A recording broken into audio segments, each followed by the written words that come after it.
Property విషయంలో confusion గా ఉన్నారా? గేటెడ్ కమ్యూనిటీలో ఫ్లాట్ తీసుకోవాలా లేదా విల్లా తీసుకోవాలా? మన పిల్లల భవిష్యత్ కోసం ఓపెన్ ఫ్లాట్ తీసుకోవాలా? మన హైదరాబాద్ లో ఏ లొకేషన్ లో కొంటే మంచి అప్రిసియేషన్ వస్తుంది? మరి నమ్మకమైన ప్రాపర్టీ కొనాలంటే నమ్మకమైన గైడ్ కావాలి కదా.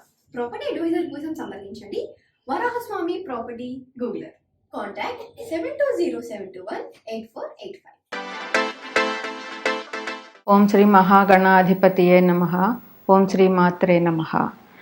మనం ఈరోజు వారాహి నవరాత్రులు ప్రారంభమవుతున్నాయి ఆషాఢ మాసంలో. దాని గురించి చర్చించుకోవడానికి ప్రయత్నం చేద్దాం. వారాహి నవరాత్రులు ఆషాఢ మాసం శుద్ధ పాడ్యమి నుంచి నవమి వరకు జరుగుతాయి. టోటల్గా మనకి 4 రకాల నవరాత్రులు ఉన్నాయి.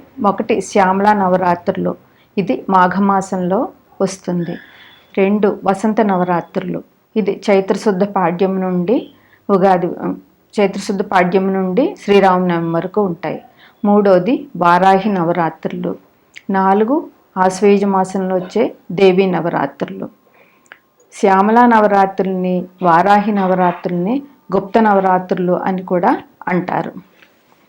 అన్నింటికీ మూలం, ఏ నవరాత్రులు చేసినా అన్నింటికీ మూలం లలితా పరమేశ్వరి అమ్మవారే. అందువల్ల లలితా పరమేశ్వరి అయినా దుర్గాదేవి అయినా ఈ నవరాత్రులకి ముఖ్యమని చెప్పుకోవాలి. వారాహి అమ్మవారు సప్తమాతృకల్లో ఒకరు, దశమహావిద్యలలో ఒకరు. వారాహి నవరాత్రులు ఎప్పుడు ప్రారంభమవుతాయి? అమ్మవారిని ఎలా పూజించాలి? అమ్మవారికి ఏ రకమైన నైవేద్యాలు పెట్టాలి? అమ్మవారి అవతారాలు ఏమిటి? వాటి పేర్లు ఏమిటి? అమ్మవారి నవరాత్రులకి జ్యోతిషానికి ఎటువంటి సంబంధం ఉన్నది అనేది ఇప్పుడు నేను చెప్తాను. ఆషాఢ శుద్ధ పాడ్యమి అంటే 6/7/2024 నుంచి ఆషాఢ శుద్ధ నవమి 15/7/2024 వరకు వారాహి నవరాత్రులు జరుగుతాయి. ఈ అమ్మవారు వరాహముఖం కలిగి ఉంటుంది. లక్ష్మీదేవి రూపంలో పూజించితే మానవ రూపంలోనే ఈ అమ్మవారిని పూజ చేస్తాము. వారాహి అమ్మవారిగా పూజ మొదలు పెడితే వారాహి అమ్మవారి రూపంలోనే పూజ చేయాలి. అమ్మవారి విగ్రహం పెట్టుకున్నా పర్వాలేదు. విగ్రహం అయితే చాలా చిన్న అంగుష్టం సైజులోనే పెట్టుకోవాలి. ఫోటో పెట్టుకున్నా పర్వాలేదు. అమ్మవారి 9 అవతారాలు ఉన్నాయి. పాడ్యమి రోజున శైలపుత్రి, 2 బ్రహ్మచారిణి, 3 కూష్మాండ, 3 చంద్రగంట, 4 కూష్మాండ, 5 స్కందమాత, 6 కాత్యాయని, 7 కాళరాత్రి, 8 మహాగౌరి, 9 సిద్ధిదాత్రి.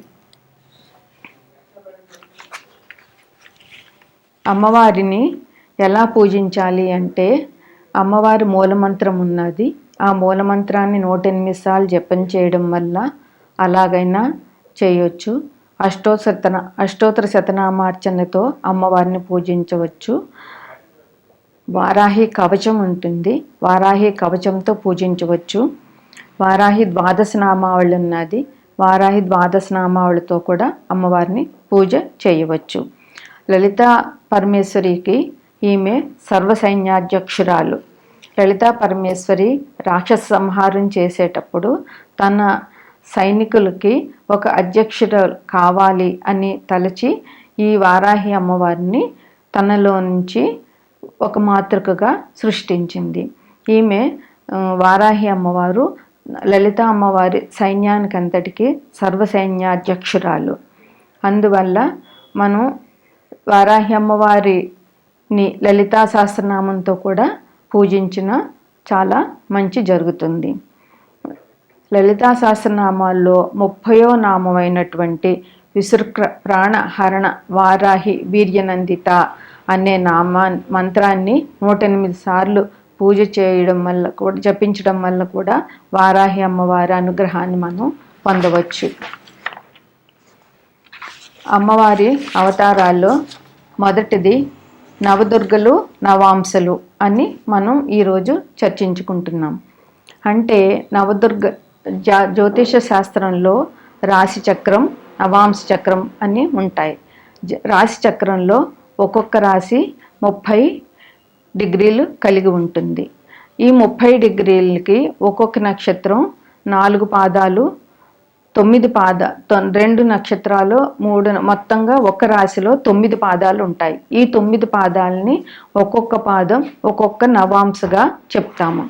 అందువల్ల ఈ నవదుర్గల్ని నవాంశలకి కనెక్ట్ చేసి అమ్మవారు ఆ డిగ్రీల్లో ఉంటే, గ్రహం ఆ డిగ్రీల్లో ఉంటే అమ్మవారు ఏమి రకమైన లాభాలు ఆ వ్యక్తికి చేకూరుస్తుంది అనేది ఈరోజు మనం తెలుసుకుంటాం. మొదటి నవాంశ శైలపుత్రి, మొదటి దుర్గా అవతారం శైలపుత్రి. 4వ అవతారం కూష్మాండ. ఇది 4వ నవాంశ. ఇది 10 డిగ్రీల నుండి 13 డిగ్రీల 20 నిమిషాల వరకు ఈ నవాంశ ఉంటుంది.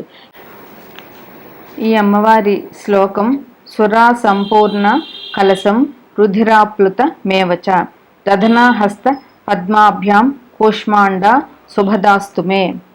శుభం అంటే అమ్మవారు శుభాన్ని ప్రసాదిస్తుంది, సంతోషాన్ని ఇస్తుంది. ఈ అమ్మవారు చాలా చాలా చాలా ముఖ్యమైన దేవి. ఈమె ఎట్లా ఉంటుందంటే ఏ వ్యక్తికైనా దశ సడన్గా పెరిగిపోతుంది, సడన్గా తగ్గిపోతుంది. ఈ 10 డిగ్రీల నుండి 13 డిగ్రీల మధ్యలో ఏ గ్రహం అయినా ఏ రాశిలో అయినా ఉంటే వీరికి దశ సడన్గా పెరిగిపోవడం లేదా సడన్గా పడిపోవడం జరుగుతుంది. ఉదాహరణకి చాలా కష్టాలు పడి మనం కొంతమందిని చూస్తాం, చాలా కష్టాలు పడతారు. కానీ వాళ్ళు సడన్గా మంచి మంచి ఉద్యోగాలు వచ్చి మంచి అభివృద్ధిలోకి వెళ్ళిపోయి ఎవరూ ఊహించినంత ఎత్తుకు వెళ్ళిపోతారు. అలాగే కొంతమంది అంటే అలాగ వృద్ధిలోకి వెళ్ళిపోయారంటే అక్కడ వాళ్ళకి కూష్మాండాదేవి బాగా పనిచేస్తోంది అని అర్థం. ఈ డిగ్రీలలో ఆమె వీరికి కనెక్ట్ అయ్యింది అని అర్థం. అలాగే కొంతమంది సడన్గా బిజినెస్ లాస్లు అయిపోయి జీరో లెవెల్కి వెళ్ళిపోతారు. అక్కడ కూష్మాండాదేవి వాళ్ళకి సహకరించటం లేదు, కనెక్ట్ కాలేదు అని అర్థం. అయితే చాలా కష్టపడాలి, హార్డ్ వర్క్ చేయాలి, అప్పుడే కూష్మాండాదేవి అనుగ్రహం ఎవరికైనా లభిస్తుంది. ఈమె డిసీజెస్ నుంచి రక్షిస్తుంది. జీవితంలో చాలా ఎత్తి ఎదగడానికి, సుఖాలు అనుభవించడానికి, బాగా డబ్బు సంపాదించడానికి ఈమె సహకరిస్తుంది. పద్మ ఎక్కడైతే ఉంటుందో అక్కడ డబ్బు వస్తుందని చెప్పుకున్నాం కదా. ఇక్కడ శ్లోకంలో దధనా హస్త పద్మాభ్యాం అంటే డబ్బుని కూడా ఈమె ఇస్తుంది. అయితే చాలా ఎక్కడైనా పని కష్టపడడం ఉన్నప్పుడే ఫలితం అనేది ఉంటుంది. ఊరికినే కూర్చుంటే ఏ ఫలితం ఏ దేవత కూడా మనకి ఇవ్వదు. అందుకని కష్టానికి తగిన ఫలితం చేయాలి, అప్పుడే మనం ఫలితాన్ని ఆశించడానికి కూడా అవకాశం ఉంటుంది.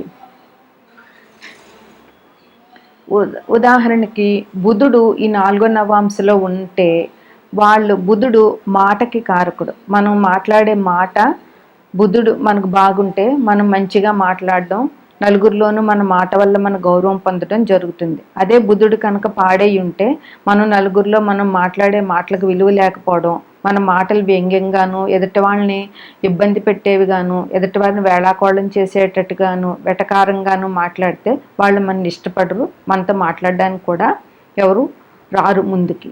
అందువల్ల బుధుడు కనుక ఈ నవాంశలో ఉంటే, బుధుడు మంచిగా ఉంటే వీరి మాట గౌరవంగా చెల్లుతుంది, వీరి మాటకి 10 మంది గౌరవం ఇస్తారు. అదే ఈ బుధుడు కనుక చెడిపోతే వీళ్ళు వ్యంగ్యంగా మాట్లాడినా, ఊరికనే అందరినీ కామెంట్స్ చేసిన, వాళ్ళకి వెటకారంగా మాట్లాడినా, అలాంటి తప్పులు ఉంటే కనుక కూష్మాండాదేవి వీరికి అలా చేసిన వాళ్ళకి సహకరించదు. అందువల్ల వీళ్ళు అభివృద్ధిలోకి రాలేరు. నెగిటివ్ ఫలితాలు వస్తున్నాయి అని అంటే ఈ పైన చెప్పిన విషయాలు గమనించుకుని ప్రవర్తనలో మార్పులు చేసుకోవాలి. భర్తతో సఖ్యత లేకపోయినా, పిల్లలు కలిగే అవకాశం లేకపోయినా కూష్మాండాదేవి యాక్టివేట్ కాలేదు, కూష్మాండాదేవి అనుగ్రహం వీరికి లేదు అని మనం గ్రహించాలి. భర్తతో మంచి రిజల్ట్స్ ఎప్పుడు వస్తాయి అంటే మంచి ప్రవర్తన కలిగి ఉండి హార్డ్ వర్క్ చేసి కష్టపడినప్పుడు మంచి ఫలితాలు వస్తాయి. పైన చెప్పిన తప్పులు లేకుండా ఎదుటివారిని నిందించకుండా తోలనాడకుండా ఉంటే ఈ కుష్మాండాదేవి అనుగ్రహం పొంది ఈ డిగ్రీలలో వీళ్ళకి ఆ గ్రహానికి అమ్మవారు కనెక్ట్ అయ్యి మంచి ఫలితాలని ఇస్తారు.